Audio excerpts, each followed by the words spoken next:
No, I'm just making a video. I realized just now that, well, not just now, the shirt I'm wearing is the same shirt I wore in my working holiday video I made like 3 years ago, so still wearing the same stuff. With his Canadian toque. Yeah. You know what's a toque? I don't know what a toque is. A toque is like the hat with ears. Ah. The huge hat that protects your ears. And then you have like fluffy things. Ah, I only know toque from Lord of the Rings. Fool of a toque. Yeah, no. Throw yourself in next time and rid us of your stupidity. Toque is a very Canadian word. Okay. Like if you go to Canada and say toque, everyone will know what's toque. And a Canada Goose. Yeah, okay. Canada Goose is like one of the big jackets. Oh, those winter things. jackets and like. Anyways. Cool. So we were going to do a video on, everyone's got different experiences in Japan of looking for jobs. I was quite lucky. When I got here, I partied for like 4 or 5 months, and then I went onto a site called Jobs in Japan and ended up finding an ad for an Indian restaurant looking for waiters. And I was lucky that they hired me because my Japanese was 0. And I told him I was going to study and get better, and I did. So I worked for them for a couple of months, saved up enough money, went to Osaka, and started teaching English fresh off the bus. So I was quite lucky with my jobs. I know a lot of people have had hard times finding jobs, or if they find one at all. So I was quite lucky, but Roschdi's got some good experiences. Oh, Gaijin Pot was good, but it hasn't been good the last while. There's too many people. By the time you even see the ad, it's taken. And there's a lot of trash on there now. Like Craigslist has got a lot of trash on there. Anyway, yeah, I'll hand it over to Mr. Roschdi. Yeah, Gaijin Pot is garbage actually. Yeah, like 4 years ago it was good. That's how I found my private students. While I was working at the restaurant, I was doing just some private meetups on the side, and it was through Gaijin Pot. People looking for, like a conversation partner, earned a bit extra cash, but now it's, actually not in Tokyo anyway. It's too, Osaka might be alright. Actually, I don't know if you can say that, but Gaijin Pot wise. Yep. Gaijin Pot wise. Yep, it works. Every time you apply for a single job, most of the time you get like probably in your spam or your scam folders, you get an email back from Gaijin Pot saying that, oh, you have applied for like this certain position, and at this time we have received X number of resumes. And then most of the time when you apply for something, you think we have received like 1,000, 25. You get like the automated email straight up saying you didn't get it. Yeah, no, basically it tells you that there are so many people waiting for the same offer. Yeah, right. And then, yeah, everybody knows Gaijin Pot, that's a problem. Yeah. So, in my case, I went to Jobs in Japan. The website Jobs in Japan, the website looks pretty old. Like, it's super simple, it's quite old. I don't think it's been updated in a while. It's like the cats. Yeah. The cat saying hi.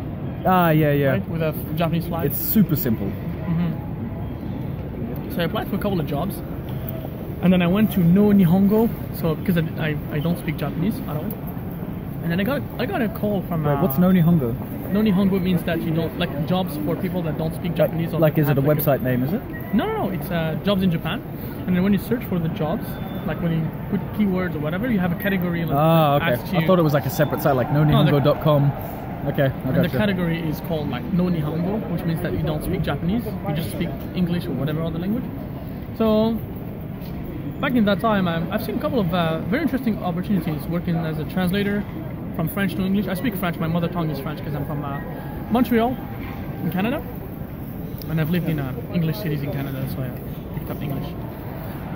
I got a job offer from a so-called recruiting firm, and it's very interesting because they call you and they say, hey, we're interested in talking to you. They kind of headhunt you, like they catch you and they say, hey, you come to work with us, and they kind of force you to accept the offer because they call you again. And I don't know if most of you guys are familiar with the interviewing job process here in Japan, but they actually, instead of calling you for only one interview and then the decision-making process, you have two. They call you actually for 2 or 3 face-to-face interviews, and then the last step will actually be whether they decide to hire you or to decline your candidacy. Yeah, okay. So basically, they called me and they were like harassing me. They were calling me on the phone. They're like, "We like you. We want you to come. If you are undergoing any other interviewing process, please cancel. Come with us. We're gonna pay you 300,000 yen a month, 30 man yen." So I was really interested by that offer because, you know, if you had Sanju Manyen in Japan, by the way, you would live like a freaking king. Yeah. So, you know, my intentions were to move to Japan and stay here permanently with my wife. So, because I quit my job in Canada, I quit everything that I had, just moved to Japan, and I was like, yeah, that's love. That's love. Straight from the sky. Yeah. So yeah, so I got that job offer as a recruiter. I accepted it, and basically it's very interesting because when they hire you, they hire you as an individual. The company have their own or its own database of clients that they hire candidates for, and it's very interesting. When they hire you, they get you to contact all the companies in Japan, depending on which field you're working on. I was working in the automotive field, so they got me to call all the Japanese automotive suppliers and find my way through the receptionist, going all the way up to the highest skilled people such as managers, project managers, designers, and all the big brains people. And my objective was to actually convince those stable people to trust me. They don't know me, I'm a gaijin, and they're Japanese. They don't know me. My objective was to convince them to trust me in order to find them a better job for their career advancement. And the company I was working for didn't have any good opportunities for them at all. Anyone called me, they're like, do you want to leave your job and come here? Fuck off, mate. No way. I was calling people from Mitsubishi, from Toyota. I was calling like the freaking country managers. And I was like, please trust me, I'm going to offer you a better job. And then basically you just call them to the office and then you give them a bunch of bullshit so that they can trust you, and then you refer them to you know, companies that don't have a high reputation. And the company, at the beginning when they hire you, they give you like a 3 months probation period in which they promise to train you for a month. But my training was like for an hour.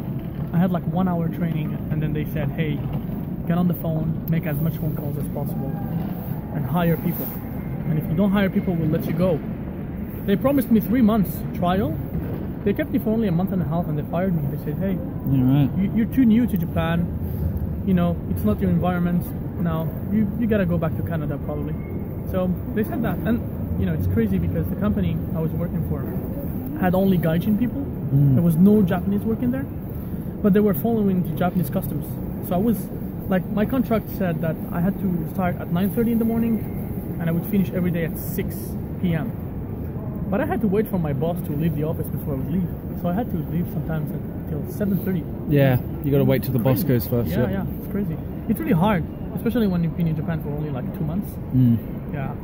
So a lot of people I know who have sort of a lot of people I know have had like negative work experiences in Japan. It's because they were new and, you know, taken advantage of. They sort of didn't know any better, and now that they look back on it, they're like, yeah, that guy was just fuckhead, just using me. And yeah, so if you're a gaijin, if you have mediocre sales skills, and in your own language, if you don't speak Japanese, you have to become an English teacher. You can't do anything else because recruitment jobs, it's crap.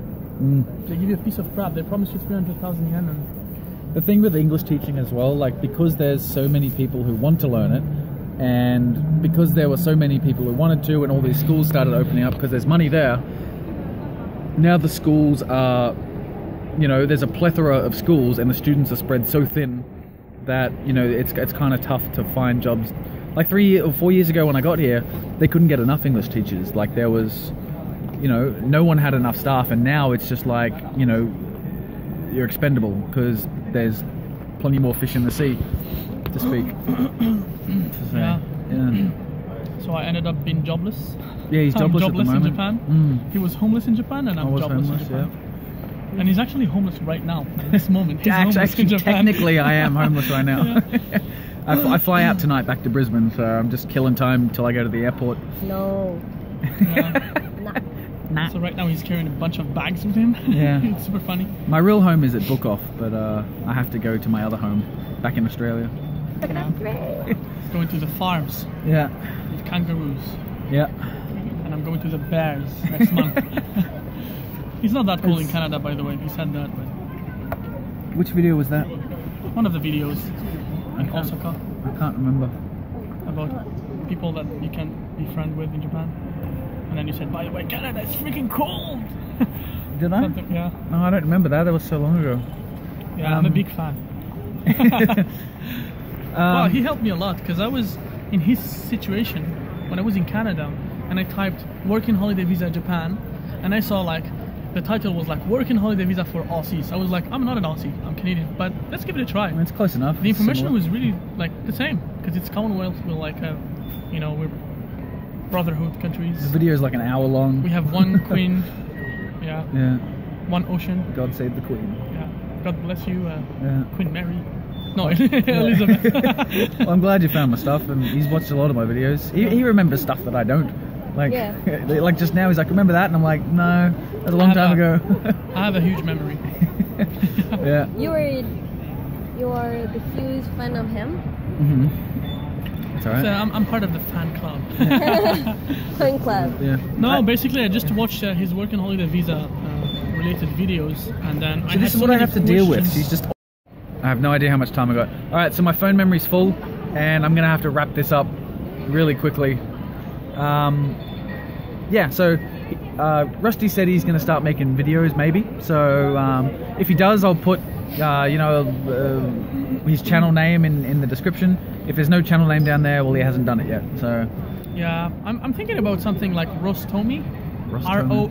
Rostomi. A portmanteau of you and Hitomi's half my name yeah. and half my wife's name. Rostomi. And actually, to be honest with you, the videos are in my phone.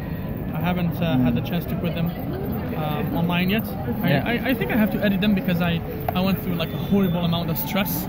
And I ended up saying bullshit. Editing stressful. Yeah, you know when you have your ideas all in place, and then you start talking about something, and then you slowly go out of topic, and then you try to catch up with the topic, and you're like, oh, I forgot it. You segue and you go off on tangents, and yeah. Trust me.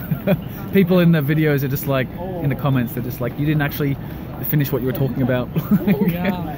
Anyway, I got to wrap this up. So like, if I could find an editor, that'd be nice, but I'm just not doing it myself. My computer's rubbish as well.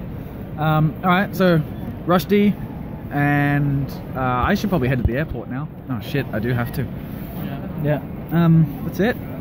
He looks pretty small through his videos, but he's huge, like a bear. Do you want to stand up and wait? How tall are you? Centimeters? Oh no, I'm very small. Yeah. I'm like 176, and he's like 301. That's this guy. Nice to meet you. Nice to meet you, man. Yeah. Like a presidency, Australia with Canada, brotherhood, and Japan on the other side. Yay! Holding a picture. Come in here. I'll get a video of all of us. I'm wearing my glasses again because my eyes are getting tired. Alright, I'm back to Australia, so peace out till next time. Welcome to Australia. Yay! Yay! Mate, how you doing, mate? I did it!